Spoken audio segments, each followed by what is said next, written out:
So బేసిక్గా percentage తక్కువ ఉన్నప్పుడు అది లిటిల్ బిట్ డ్రాబ్యాక్ అండి, కంప్లీట్ డ్రాబ్యాక్ కాదు. పర్సంటేజ్ తక్కువ ఉంది అని చెప్పి లైఫ్ ఏం ఆగిపోదు అక్కడ. ఓకే, ఛాన్సెస్ చాలా ఉంటాయి, కానీ దాన్ని ప్రాపర్గా గ్రాప్ చేసుకోవాలి. ఎలా గ్రాప్ చేసుకోగలరు? అప్ స్కిల్ అవ్వాలి.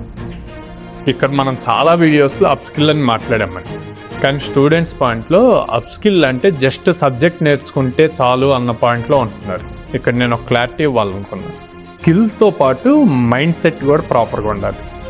స్కిల్ ప్లస్ మైండ్ సెట్ రెండు కలిస్తేనే అప్ స్కిల్ అవుతుంది. ఎందుకు మైండ్ సెట్ అంటున్నా అంటే, ఎవరికైతే ఈ పర్సంటేజెస్ తక్కువ ఉన్నాయో వీళ్ళందరూ ఏమైనా నాకు పర్సంటేజ్ తక్కువ ఉంది, ఎవరు ఆపర్చునిటీ ఇవ్వట్లేదు అని చెప్పి ఎక్కువ సార్లు మాట్లాడుతూ ఉంటారు.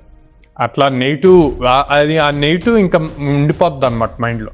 అట్లాగా ఉండకుండా ప్రాపర్గా ఎవరు ఆపర్చునిటీ ఇవ్వట్లేదు అంటే మీరు అసలు ఎంతమందిని అప్రోచ్ చేయారు, అది చెప్పరు. ఎంతమందిని అప్రోచ్ చేయాము, ఎన్ని జాబ్స్కి అప్లై చేసాము, లేదా అక్కడ కనిపించిన ప్రతి జాబ్కి అప్లై చేస్తారు.